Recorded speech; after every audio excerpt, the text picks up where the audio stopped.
educação física começa a se perguntar qual é a sua ciência, o que é que ela trabalha.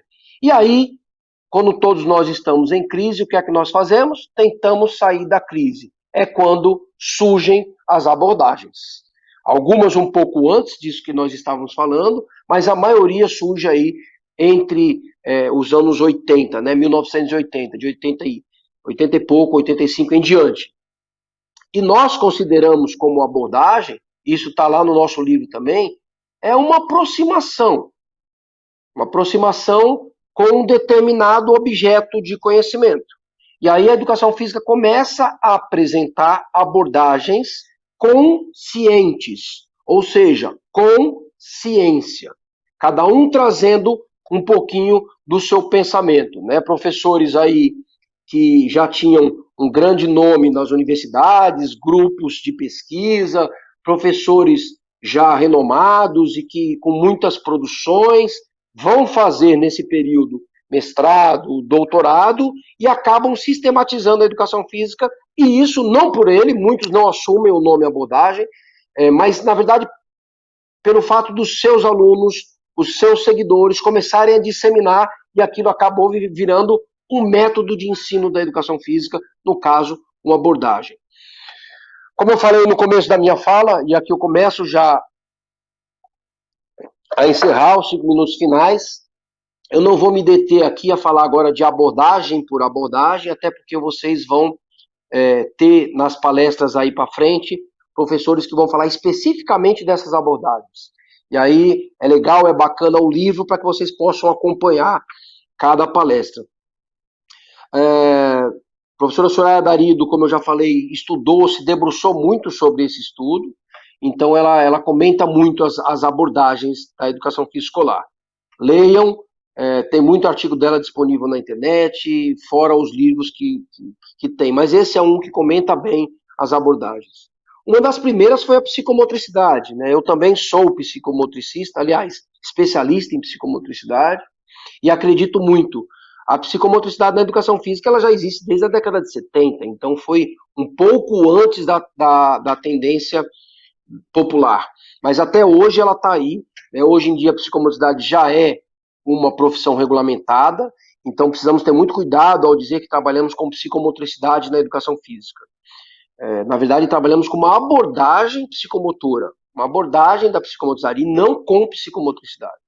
Mas o grande fato é que a abordagem psicomotora vai trabalhar com o desenvolvimento psicomotor, cognitivo e afetivo do aluno. Então, tudo que ele vai fazer numa aula, o professor tem que observar, ele tem que analisar por meio disso. Então, se ele pula a amarelinha, ele tem um desenvolvimento psicomotor, né, ligado ao desenvolvimento da coordenação global, fina, lateralidade, estrutura espaço-temporal, noção de espaço, tempo, noção de corpo. Mas ele também desenvolve na amarelinha o aspecto cognitivo, estratégia, resolução de problemas, velocidade de raciocínio, e também o aspecto afetivo. O saber ganhar, saber perder, respeito e etc. Então, a aula de educação física baseada na abordagem psicomotora deve trabalhar com esse desenvolvimento integral do sujeito, psicomotor, cognitivo e afetivo. Nós temos a abordagem construtivista do professor João Batista Freire. Ele também diz que ele não é representante de abordagem nenhuma. Como eu falei, esse termo abordagem é um termo que caiu no uso da educação física. Isso é utilizado em concursos, nas discussões, na formação de professores, mas os próprios autores, né, eles, epa, pera lá, eu não estou propondo abordagem nenhuma, mas, como eu disse, é de uso comum da educação física. A abordagem construtivista de João Batista Freire vai trazer para nós, né, muito do pensamento de Piaget, o desenvolvimento comportamental da criança, a importância do erro, a criança aprende errando, assimilação, acomodação, a questão do contexto, né, toda criança já sabe algo sobre aquilo, e também a possibilidade da utilização do jogo como um meio para a educação física, um meio e um fim. O jogo, para João Batista Freire, é extremamente importante. Depois, não necessariamente em ordem cronológica, mas abordagem desenvolvimentista, o maior representante é o professor Gotani, e aí ele vai trabalhar as habilidades motoras, né, de locomoção, estabilização, de manipulação, o desenvolvimento e o crescimento motor, baseado aí na teoria de Galarrui. Temos também as abordagens críticas, e aqui nós vamos ser extremamente privilegiados. A professora Celita Farel é uma das autoras do livro Metodologia do Ensino da Educação Física, um clássico, ela vai estar conosco. Esse livro, ele traz pela primeira vez a possibilidade de como trabalhar os conteúdos na educação física, ele traz uma proposta de conteúdos, e também mais uma abordagem crítica aí, Eleanor Kunz, com a crítica emancipatória, ele vai estar conosco também. Eleanor Kunz vai falar aí sobre, né, o pensamento da Escola de Frankfurt, sobre a criticidade na educação física baseada em ações comunicativas, na emancipação do sujeito. Vai ter uma palestra com ele.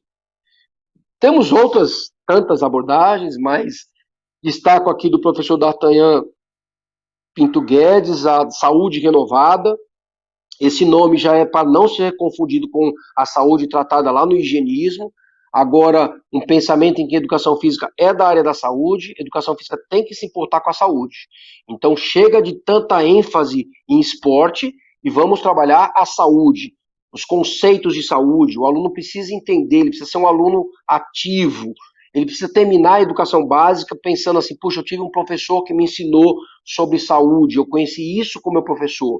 Obesidade, sedentarismo, diferença entre exercício físico e atividade física, avaliação física, tudo isso é visto, né, e solicitado por Guedes para que isso seja trabalhado na educação física. Mauro Betti, que trabalha mais com uma questão aí relacionada à sociologia, né, aos sistemas da sociedade, o professor Fábio Broto, que trabalha com jogos cooperativos. A questão cultural também é muito trabalhada nas abordagens da educação física.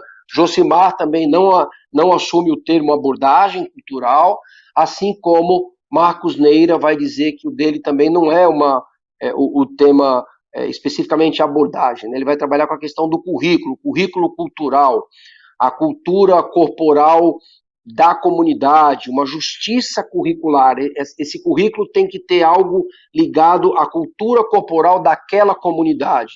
Então, Marcos Neira traz essa discussão. Esses dois professores estarão conosco também, o Josimar Daolio e também o professor Marcos Neira. Bom, a educação física, de lá para cá, né, em 96, é colocada aí como um componente curricular obrigatório em toda a educação básica, educação infantil até o médio. Claro que em 2001 é que entra a palavra obrigatório, mas está lá na LDB.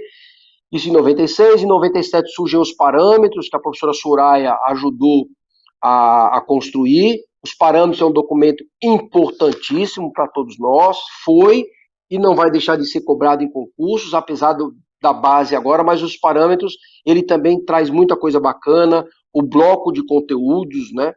Jogos e brincadeiras, esporte, luta, ginástica, atividades rítmica expressiva, conhecimento sobre o corpo, os temas transversais na educação física, ética, saúde, pluralidade cultural, orientação sexual, trabalho e consumo, meio ambiente, a questão das dimensões de conteúdo procedimental, conceitual, atitudinal. Então, tudo isso é muito bacana, tudo isso está nesse documento, uma leitura obrigatória. E nós vamos ter também uma palestra específica sobre isso, sobre a base na educação física, um documento aí de 2016, 2017, que ele está a ser implantado, né, em alguns lugares ainda, mas uma proposta formidável de sistematização de conteúdo, claro, respeitando a regionalidade, uma proposta interessante, onde trabalha por competências, onde trabalha aí as unidades temáticas da educação física. Então, esse é o contexto que nós temos até aqui. Obviamente, agora encerrando a minha fala, as meninas do apoio me falaram que eu tinha 1 hora. Eu passei aqui 3 minutos, mas eu estou tentando controlar o tempo. Mas eu acho que agora eu vou deixar aqui encerrar minha palestra com uma reflexão. Esse é o nosso símbolo, o símbolo da nossa profissão regulamentada em 1998, e esse é o nosso símbolo, o discóbolo, todo mundo conhece, é o discóbolo de Miron. Essa foto é a da réplica mais conhecida, que está lá no Vaticano, porque o original perdeu-se. O discóbolo de Miron, ele talvez seja a escultura que mais representa o movimento humano. Daí a escolha dela para ser o símbolo da nossa profissão. Todavia, ela fica no movimento, ela fica no aspecto motor, aspecto biológico, fisiológico.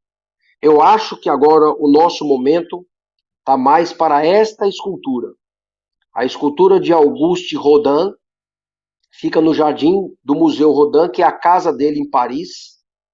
Essa escultura, né, que a maioria aqui conhece, ela se denomina O Pensador. Na verdade, é a escultura de Dante Alighieri, o autor de A Comédia, pensando sobre a sua obra. Mas eu acho que a educação física, nesse momento, ela tem que refletir. É um momento que nós precisamos pensar a educação física na escola, da escola e fora da escola, nesse momento de pandemia. Nós vamos até ter uma palestra sobre isso, né, educação física nesse momento de pandemia. Mas eu acho que agora nós precisamos refletir. Eu acredito que todas essas tendências e as abordagens vocês devem conhecer. Sou do pensamento também que o professor não precisa assumir uma abordagem dessa unicamente. Eu acho que ele tem que entender e tem que utilizar conforme o contexto, conforme a turma, conforme o que está acontecendo naquele momento. Então, tem horas que eu preciso fazer os meus alunos refletir criticamente. Então, eu vou ministrar uma aula de futebol, mas vou discutir com eles um determinado assunto. Eu vou fazer uma prática onde eles vão ter que pensar. É uma prática que eu vou excluir os alunos, vou ser injusto e depois nós vamos discutir isso. A injustiça no futebol, a injustiça na sociedade. Mas tem horas que eu preciso de uma aula que eu preciso trabalhar o desenvolvimento psicomotor dos meus alunos, ou o desenvolvimento motor, ou uma aula que eu trabalhe mais o jogo para trabalhar a construção do conhecimento. Enfim, eu acho que nós precisamos conhecer as abordagens, precisamos conhecer as tendências pedagógicas, faz parte da nossa história, faz parte da nossa ciência. E eu só acho que ninguém precisa necessariamente se acoplar a uma. Eu gosto muito dessa aqui, vou fazer só isso. Eu acho que você tem que ter bom senso e utilizar essas abordagens nos momentos, né, nos momentos precisos. Então, essa é a reflexão que eu deixo para vocês. Como é que vocês estão pensando a educação física na, da e fora da escola?